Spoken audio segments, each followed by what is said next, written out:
함께 읽습니다. 시작. 그러므로 너희 마음의 허리를 동이고 근신하여 예수 그리스도께서 나타나실 때에 너희에게 가져다 주실 은혜를 온전히 바랄지어다. 너희가 순종하는 자식처럼 전에 알지 못할 때에 따르던 너희 사욕을 본받지 말고 오직 너희를 부르신 거룩한 이처럼 너희도 모든 행실에 거룩한 자가 되라. 기록되었으되 내가 거룩하니 너희도 거룩할지어다 하셨느니라. 외모로 보시지 않고 각 사람의 행위대로 심판하시는 이를 너희가 아버지라 부른즉 너희가 나그네로 있을 때를 두려움으로 지내라. 아멘. 자리에 앉겠습니다. 은혜가 하나님의 성품이듯이 거룩 또한 하나님의 대표적인 성품입니다. 하나님의 거룩은 무엇일까요? 하나님께서 마음씨가 착하고 좋다는 뜻일까요? 그렇지 않습니다. 하나님의 거룩은 죄가 없으시다는 의미에서 나왔습니다. 즉 하나님께서 죄와 악으로부터 완전하게 분리된 흠없는 상태, 이것을 우리는 거룩이라고 말합니다. 그래서 우리가 하나님이 거룩하시다 할 때는 죄와 악으로부터 분리된 완전한 상태, 흠없는 상태입니다. 본질적으로 하나님의 거룩을 본받는다는 것은 죄와 관련되어 있습니다. 죄가 분리된다는 것이죠. 결국 여러분과 저의 거룩은 끝없는 회개와 돌이킴을 통해 죄와 멀어지는 것이죠. 그리고 하나님께 더 가까워지는 것, 이것이 거룩입니다. 요즘에는 거룩하게 살라고 사회적인 요구를 하지 않습니다. 어디에서 어느 사회기관에서 여러분 거룩하게 살아야 된다고 말합니까? 이것이 일반적인 사회와 교회 공동체의 근본적인 차이입니다. 교회는 거룩을 추구합니다. 교회 공동체를 이루는 성도들에게 거룩을 권면합니다. 교회 외에 누가 우리에게 거룩하게 사세요 라고 말하는 사람이 있습니까? 없습니다. 교회만이 거룩함을 강조합니다. 이는 곧 죄를 멀리하는 것, 죄를 회개하는 것을 강조하는 것으로 이어지죠. 교회 외에 어디에서 죄를 이야기합니까? 말하지 않습니다. 이 점에서 우리의 현실을 봅시다. 그렇다면 과연 교회는 사회보다 더 거룩하다고 말할 수 있습니까? 교회를 이루는 그리스도인들은 세상의 비그리스도인들보다 거룩하다고 말할 수 있습니까? 냉정하게 평가하면 별로 차별점이 없다는 생각이 듭니다. 왜냐하면 우리 주위에 있는 비그리스도인들이 우리를 거룩하게 여기는 같지 않기 때문입니다. 그렇다면 과거에는 어떻게 됐을까요? 지금 이게 정상일까요? 이 땅에 교회가 처음 세워졌을 때 예수님을 믿는 사람들이 막 생겨났을 때는 어땠을까요? 성경은 교회를 이루는 사람들 그리고 교회 공동체가 교회 밖의 사람들과 구별되었다고 여러 군데에서 증언합니다. 다르죠? 지금 별 구분이 안 됐다는 게 일반적인 평가라면 성경은 다르게 이야기합니다. 여기서부터 우리는 틈이 벌어지고 있다는 거 봐야 됩니다. 교회가 예루살렘에서 처음 생겼을 때의 기록입니다. 사도행전 2장 42절 이하를 보면 그들이 사도의 가르침을 받아 서로 교제하고 떡을 떼며 오로지 기도하기를 힘쓰니라. 날마다 마음을 같이하여 성전에 모이기를 힘쓰고 집에서 떡을 떼며 기쁨과 순전한 마음으로 음식을 먹고 하나님을 찬미하며 또 온 백성에게 칭송을 받으니 주께서 구원받는 사람을 날마다 더하게 하시니라. 사도행전 5장 12절과 13절을 보면 사도들의 손을 통하여 민간의 표적과 기사가 많이 일어나매 믿는 사람들이 다 마음을 같이하여 솔로몬 행각에 모이고 그 나머지는 감히 그들과 상종하는 사람이 없으나 백성이 칭송하더라. 공통된 거 나오죠? 사람들이 칭송합니다. 교회 다니는 사람을 칭찬하는 거죠. 지금하고 많이 다릅니다. 지금은 비난하잖아요. 조롱합니다. 진짜 너무나 다른 거죠. 우리가 뭔가 잘못된 겁니다. 이게 정상이 아닙니다. 우리는 정상을 항상 성경에 갖다 대고 비교해 보잖아요. 우리는 정상이 아닙니다.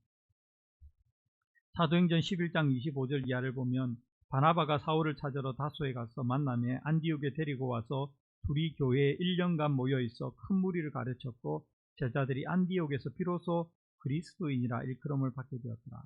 성경에 대한 기록은 달랐다는 거죠. 그리고 교회 다니는 사람을 다르게 보고 더 좋게 보고 칭찬했고, 그래서 저 사람들을 이름을 지어서 부르자. 그리스도인을 따라 살아가는 사람들, 그래서 그리스도인이라고 지었습니다. 근데 이러한 교회가 달랐다는 거, 세상 사람과 교회 밖과 달랐다는 게 성경에만 있는 게 아닙니다. 기독교 역사에서도 보입니다. 16세기 영국에서 청교도들이 나타났는데 영어로는 퓨리탄이라고 해서 청교도, 퓨리파이라는 뜻입니다. 깨끗하다, 퓨리티, 깨끗, 순결 이런 뜻에서 나왔습니다. 재미있는 사실은 청교도들이 자신을 가리켜 깨끗한 사람이라고 말하지 않았습니다. 우리가 퓨리탄이다, 청교도라고 말하지 않았습니다. 사람들이 그 사람들을 조롱하는 의미로 순결한 채 하는 놈들, 이런 의미입니다. 퓨리탄, 깨끗한 채 하는 사람들. 그런데 시간이 지날수록 가만히 보니까 그 사람들이 진짜 깨끗한 거죠. 진짜 거룩한 거죠. 그래서 퓨리탄이 바뀌었습니다. 용어가 그대로, 용어는 바뀌지 않았지만 사회적인 의미가 칭찬하는 말로 바뀌었습니다. 이것 역시 나타내는 의미는 딱 하나죠. 달랐다. 청교도들이라고 불리는 사람들과 그렇지 않은 사람은 달랐다. 그렇다면 오늘의 그리스도인과 교회의 현실은 왜 이렇게 되었을까요? 왜 다르지 않는 것이 당연하게 됐고, 있잖아요. 다름을 추구하는 사람들은 외로울까요?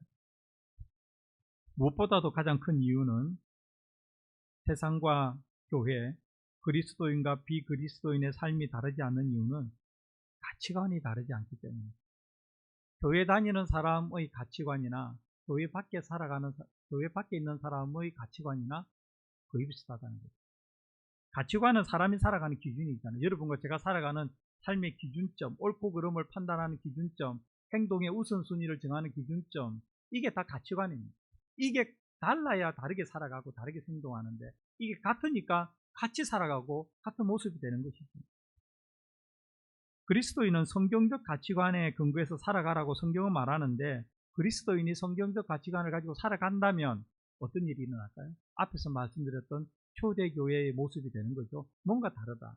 또 청교도들의 모습이 되는 거죠. 저 사람들은 뭔가 좀 다르다. 그런데 지금의 평가가 교회 다니는 사람이나 그렇지 않는 사람이나 별 차이가 없다는 평가는, 교회나 세상이나 별 차이가 없다는 평가는 가치관이 같다는 거죠. 교회 밖의 사람이 성경적 가치관을 가질 이유가 없으니 교회 안에 있는 사람이 성경적 가치관을 안 가지고 살아가는 거죠. 저는 그렇게 생각합니다. 그리스도인의 가치관과 비그리스도인의 가치관이 비슷하니까 살아가는 모습이 비슷한 것 아니겠습니까? 오늘의 문제는 그리스도인과 비그리스도인의 모습이 너무나 비슷하다는 것이죠. 이것이 바로 여러분과 저의 문제이고 오늘날 교회의 문제입니다. 우리의 거룩은 약합니다. 우리의 믿음도 약하고 우리의 삶이 성경과 동떨어져 있고 그리스도인과 비그리스도인이 살아가는 모습이 구분이 되지 않습니다. 심지어 이런 말도 합니다. 저 사람은 안 믿지만 믿는 사람보다 낫다. 이게 말이 됩니까?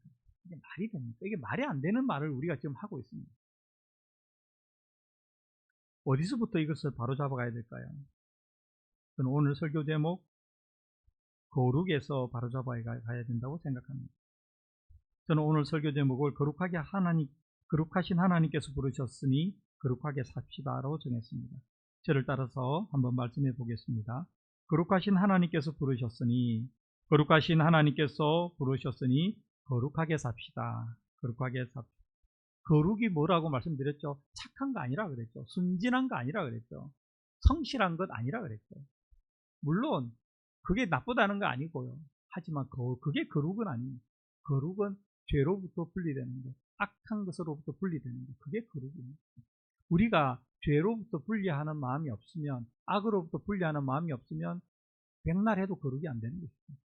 죄는 무엇입니까? 우리가 전도문 외울 때 항상 이야기하잖아요. 죄는 하나님께서 하라고 한 것 하지 않는 것 죄고, 하나님께서 하지 말라고 한 것이 죄입니다. 그러니까 나는 죄가 뭔지 모르겠다 하는 사람은 진짜 심각한 거죠. 성경을 안 읽으니까. 그래서 성경을 읽으면 여러분, 죄가 우리에게 얼마나 많은지 모릅니다. 한 구절, 두 구절 읽을 때마다 그냥 회개하게 됩니다. 우리는 단순히 착하고 바르게 사는 것으로 만족해서는 안 됩니다. 정말 예수 안 믿는 사람 중에도 착하고 바르게 살아가는 사람 좀 많이 알고 있습니다. 근데 그 사람들이 죄에 대해서 우리만큼 민감하냐? 성경에서 말하는 죄를 죄로 알고 있느냐? 그렇지는 않은 것이죠. 그 점에서 차이가 나야 되는 것이죠. 교회 안에 있는 사람이 착하고 바르게 사는 것은 교회 안이나 밖이나 인간이면 똑같이 그렇게 살아야 되는 것이고, 거기에 더하여 그리스도인은 거룩하게 살아야 됩니다. 그래야 초대교회의 모습, 그래야 청교도의 모습, 그래야 우리 주위에 간혹 있는 거룩한 믿음 좋은 사람들의 모습이 일반화되면서 교회가 세상과 구별되는 것입니다.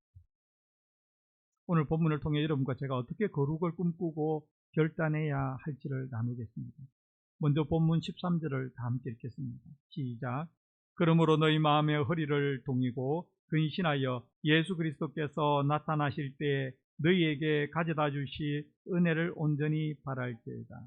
여기에 거룩을 위해서 우리가 해야 할 첫 번째 일이 있습니다. 너무 좋은 표현이죠. 마음의 허리를 동인다. 우리가 허리를 언제 동이면입니까? 지금은 옷이 이렇게 다 타이트하지만 옛날 사람들 보면 옷이 좀 이렇게 주렁주렁하잖아요. 그럼 일을 할 때 끈을 가지고 허리를 딱 묶잖아요. 뭔가 마음을 딱 다지는 거 아닙니까? 내가 일을 하겠다.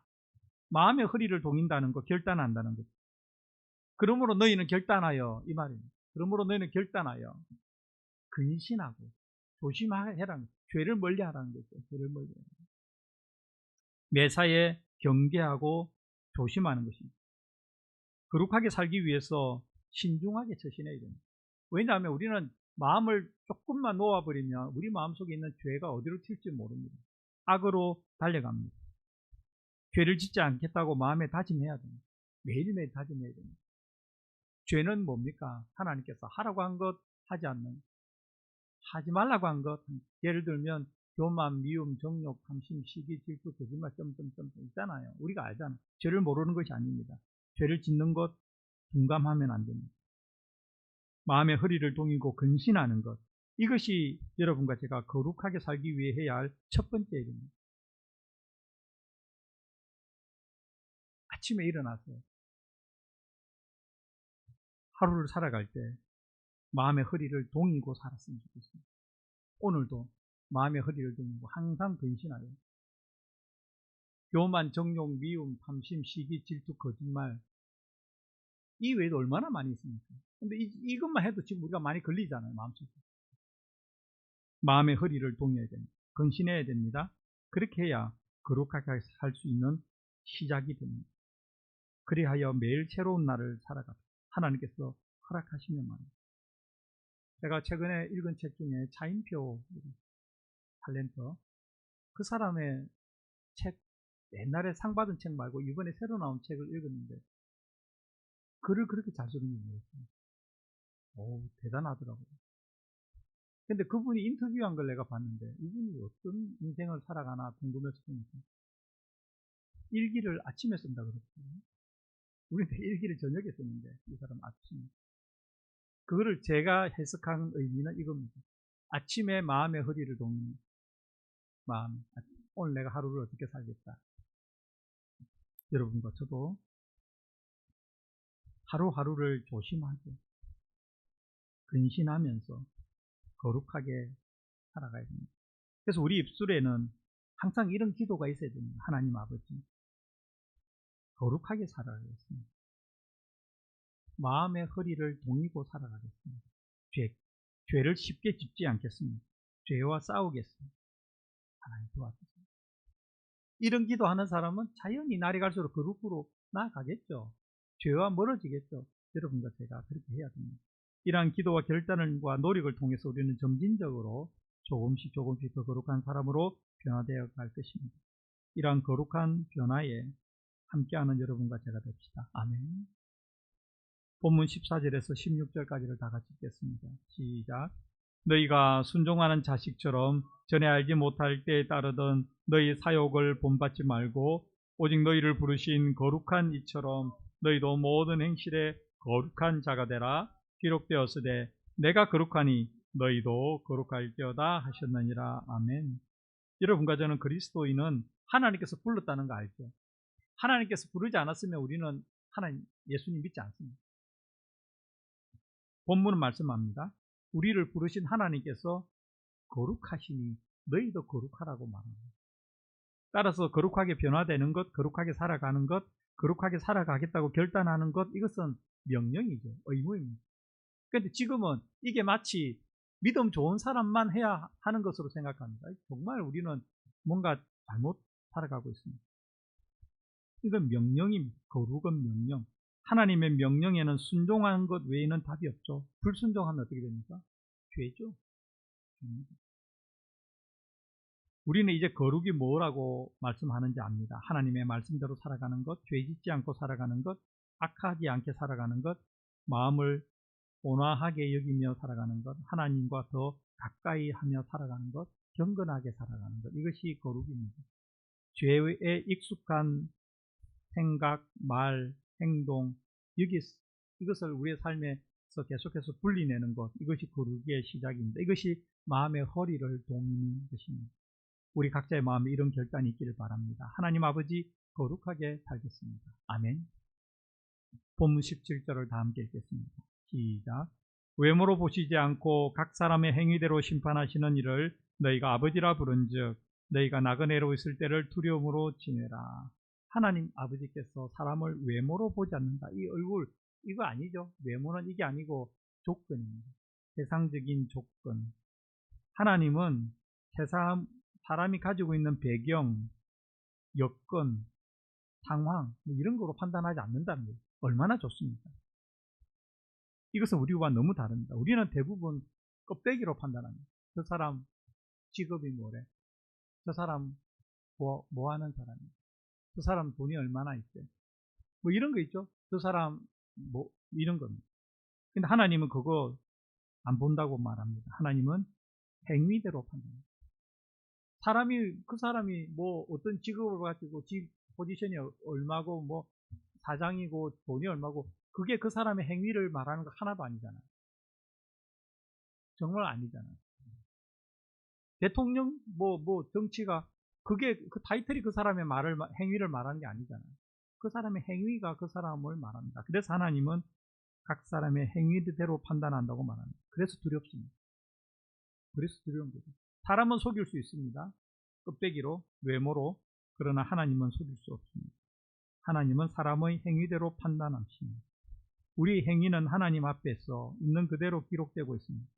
성경을 읽어보면 정말 그렇습니다. 숨기지 않습니다.